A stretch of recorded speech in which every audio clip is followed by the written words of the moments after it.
What a day and what a night. I just wanted to say good night, and to do so in a way that puts to rest any concern about my well-being or my judgment or my sanity. I understand that this is quite a thing to witness, and especially if you've known me. Oh my, how odd is this? And all I can say is that if you're one who's followed along, I'm telling you, I've said it. No one is allowed access to this who isn't ready. It just won't resonate. It's gonna be odd. Their ears will fall off the words. Their eyes will fall off the words. It just isn't gonna make sense. So we're gonna find they don't like the way it feels.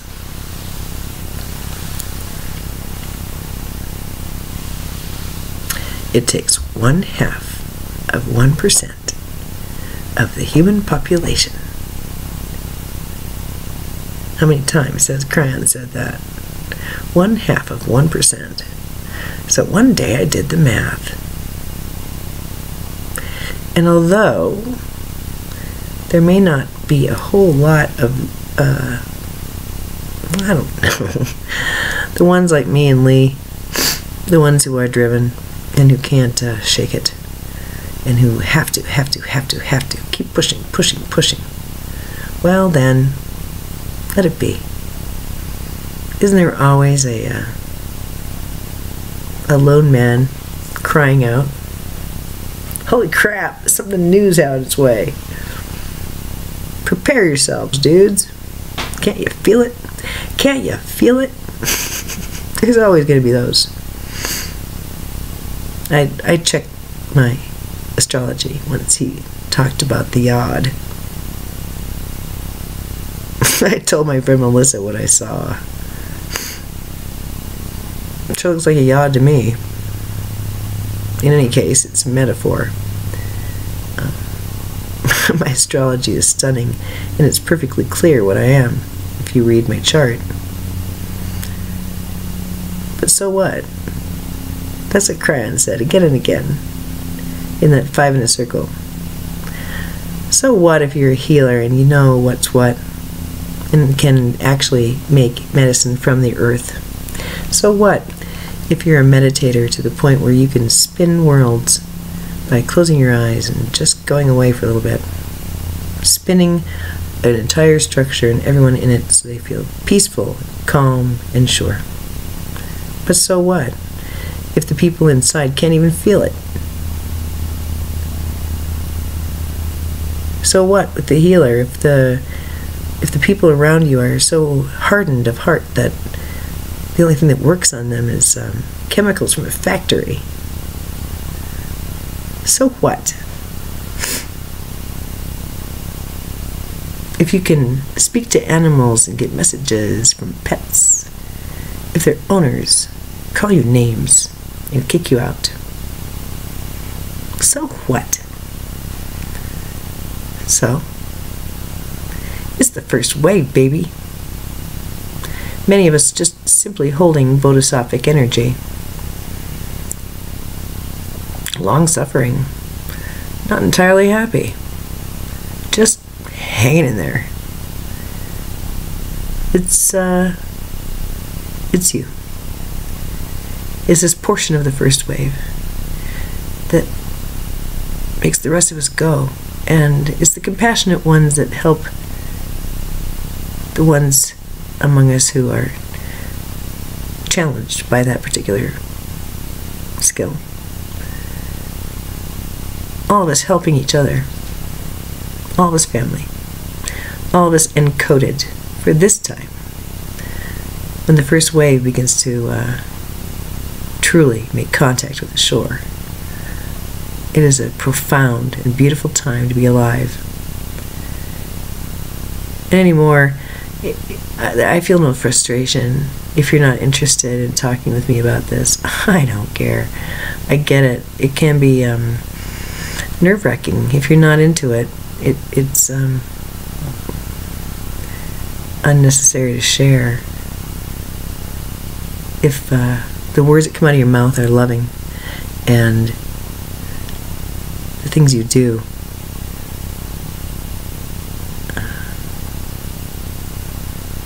heal the people around you, well,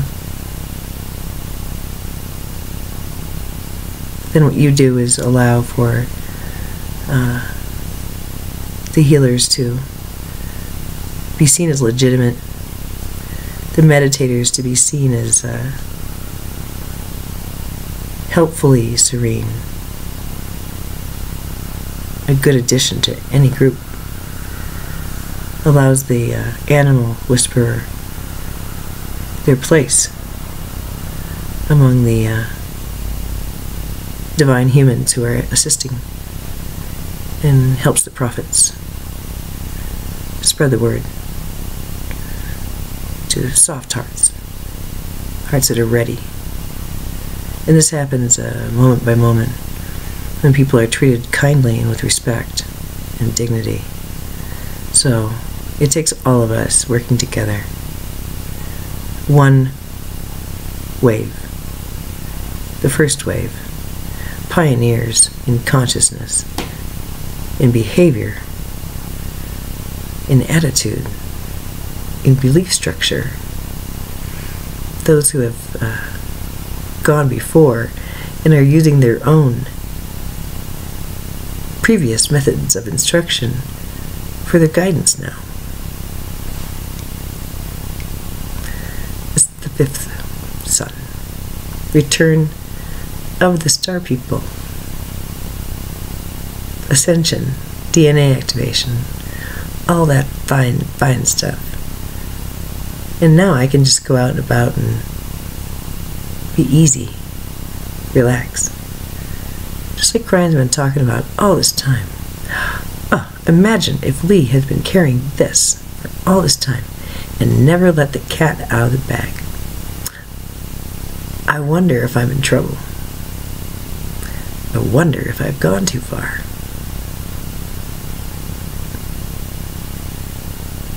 There's not an egoic need here. None.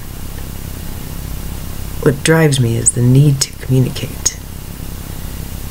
No longer because I feel alone, but because I know that there are others out there who experience very similar things to me, and are struggling. They are alone.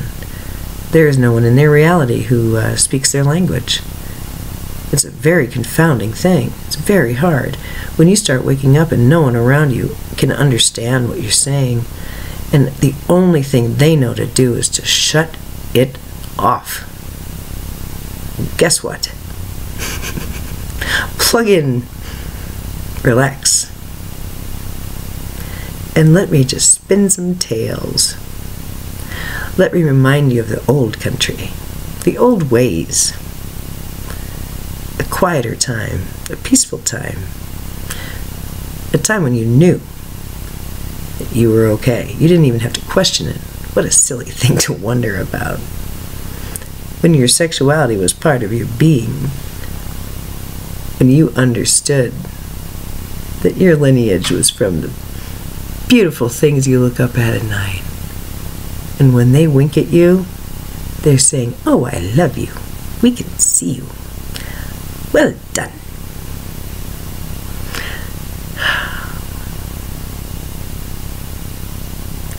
That's the grandma energy. This idea of, keep getting the image of an elevator, and there's like enough people in it that it's hot and kind of uncomfortable, and then the lights go out, and you suddenly can't remember who had a friendly face and who didn't, and who might be carrying and who isn't, and then they start bumping up against you, and you start bumping up against them, and it gets weirder and weirder and weirder from there. There's a panic that sets in, and a deafness, and you can't hear what's going on around you, and all you've got is this, and it just gets louder and louder and scarier and scarier. That's kind of how it was. And what better thing, I mean, really, the speaker could crackle on and could start spouting quantum mechanics. It could. Would that be helpful? Probably not. You know what would be helpful in that situation?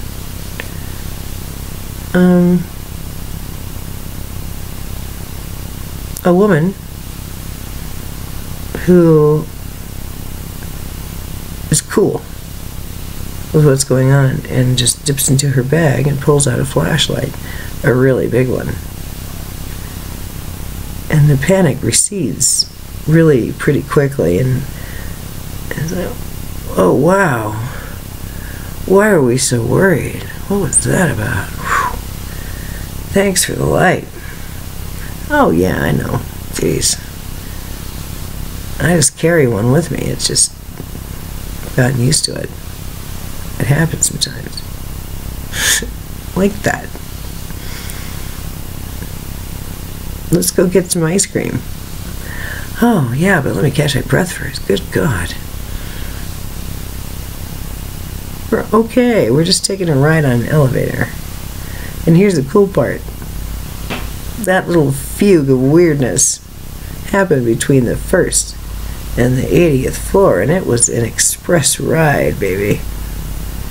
And now, well, the lights may not have come on yet, but the flashlight's still beaming. And we're quite comfortable and ready for the doors to open. I'm quite convinced that tomorrow's going to be quite a day. And I'm very aware of what's going to be happening in the next week. And all I can say is strap in. So, good night.